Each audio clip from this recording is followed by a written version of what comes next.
Dunia tidak dapat menerima dia, tetapi kamu mengenal dia. Sebab dia menyertai kamu dan akan diam di dalam kamu. Dia menyertai saudara dan saya dan akan diam di dalam kehidupan saudara dan saya. Dia menyertai dan dia diam di dalam saya dan saudara. Roh Kudus dijanjikan Yesus diutus Bapa. Dia penolong. Dia penolong. Dia penghibur. Dia roh kebenaran yang memimpin kita dalam seluruh kebenaran. Dia adalah meterai. Dia adalah jaminan sampai kita itu menerima semua yang dijanjikan Tuhan dalam kehidupan kita. Dia adalah roh yang memberikan pengurapan sehingga saya dan saudara itu diberi kemampuan untuk melakukan kehendak Tuhan yang ajaib. Minggu lalu saya sampaikan bagaimana seorang Daud yang hanya menggembalakan sebagai seorang gembala kambing domba, yang hanya menggembalakan domba yang sangat sedikit, lalu bagaimana seorang gembala kambing dan domba lalu bisa menggembalakan umat Israel dengan tujuannya yang ajaib. Jaraknya terlalu jauh. Kemampuannya terlalu jauh seorang gembala yang menggembalakan kambing dan domba. Kakak-kakaknya mengatakan hanya beberapa ekor dengan kemampuan yang terbatas, dengan hikmat yang terbatas. Lalu pengurapan itu datang. Samuel mengurapi Daud. Sejak itu roh Tuhan memimpin Daud, memberikan kecakapan, memberikan pengetahuan, memberikan hikmat, memberikan kekuatan, memberikan kekuasaan, memberikan otoritas. Sehingga dari gembala kambing domba, lalu Daud ini berhasil menggembalakan bangsa Israel yang sangat banyak, ditambah dengan tujuan yang mulia, tapi juga orang Israel terkenal tegar tengkuk, bangsa yang sulit. Tapi toh akhirnya Daud itu berhasil. Dan yang membuat dia berhasil adalah pengurapan itu. Dia penolong, dia penghibur, dia meterai, dia tanda jadi, dan dia adalah roh yang mengurapi. Pertanyaan kedua, apa yang bisa Roh Kudus lakukan dalam kehidupan kita? Kalau Roh Kudus dikatakan dia akan menolong saudara supaya saudara mengerti apa yang disediakan Tuhan bagi saudara. Yang berikutnya adalah lalu apa yang Roh Kudus bisa lakukan dalam kehidupan kita? Memang kemampuannya seberapa? Kalau kita minta tolong pada seseorang, kita akan pastikan orang itu memang mampu, orang itu memang bisa. Pertanyaannya adalah apakah Roh Kudus bisa? Minggu yang lalu saya sudah sampaikan mengenai ketujuh roh Allah. Ketujuh manifestasi roh Allah. Roh Tuhan, roh hikmat, pengertian, nasihat, keperkasaan, roh pengenalan dan roh takut akan Tuhan. Kemudian ada buah-buah roh. Kemudian ada karunia roh. Banyak orang Roh Kudus itu miliki. Dia punya mujizat, dia punya kesembuhan, dia punya pengurapan, dia punya hikmat, dia punya pengertian, dia punya segala sesuatu yang saudara dan saya butuhkan untuk hidup di dalam pengenalan akan Tuhan, untuk hidup di dalam panggilan Tuhan, dan untuk hidup menikmati semua berkat Tuhan. Dia punya kemampuan. Yang terakhir, ini yang tidak boleh hilang. Caranya bagaimana? Supaya saya dan saudara itu terus-menerus menerima pertolongan Tuhan. Yang pertama, sadari.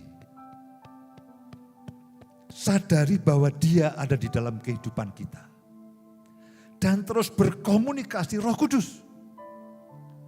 Saudara memang perlu membiasakan diri.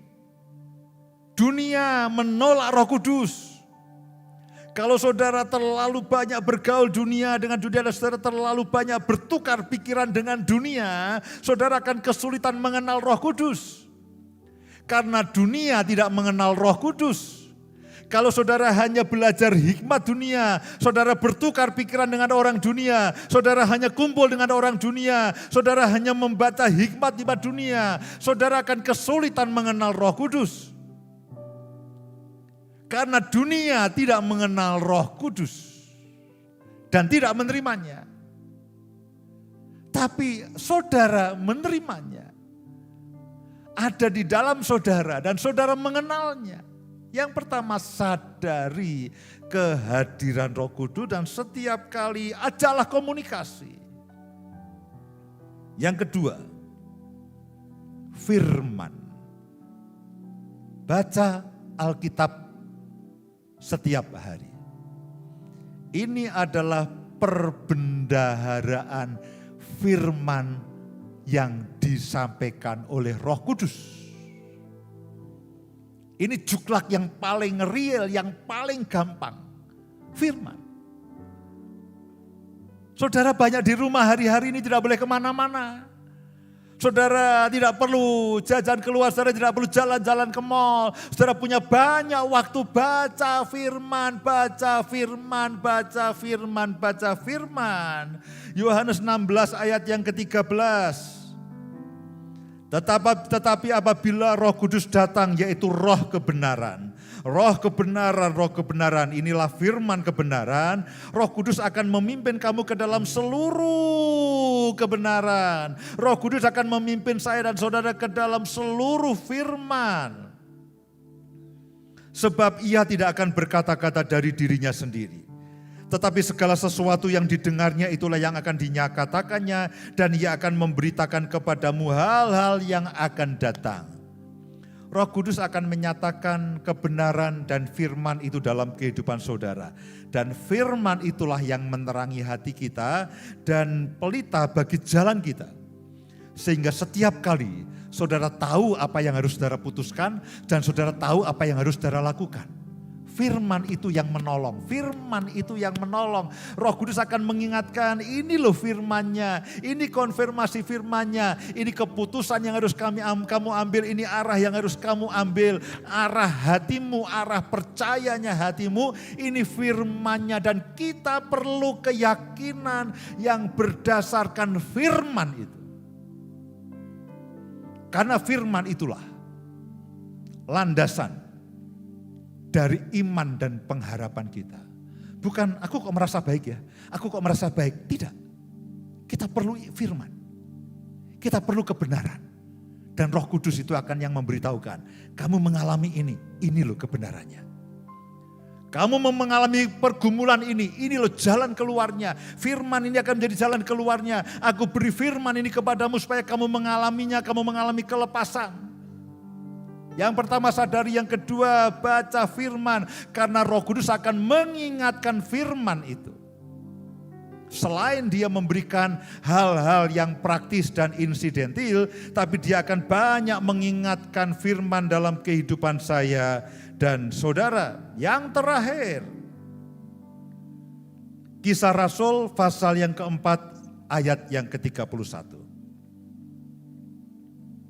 Kisah para Rasul pasal yang keempat ayat yang ke-31. Dan ketika mereka sedang berdoa, goyanglah tempat mereka berkumpul dan mereka semua penuh dengan Roh Kudus. Lalu mereka memberikan firman Allah dengan berani. Yang terakhir, doa itu merupakan satu tempat, satu suasana, satu atmosfer, satu kegiatan yang Roh Kudus sangat suka. Doa. Kalau saudara, Pak, bagaimana caranya kami bisa mendengarkan suara Roh Kudus? Berdoalah. Karena Roh Kudus itu sangat tertarik. Dia sangat interest, dia sangat kerasan. Dan dia menyukai atmosfer doa itu. Berdoalah. Berdoalah dengan istrimu, berdoalah dengan keluargamu. Dan hari-hari ini ada kesempatan emas dalam kehidupan kita. Karena kita harus lebih banyak berdoa. Artinya kita lebih banyak baca firman. Kita lebih banyak berdoa. Lalu sadari dan berkomunikasi dengan Roh Kudus. Dan taati akan Dia. Amin.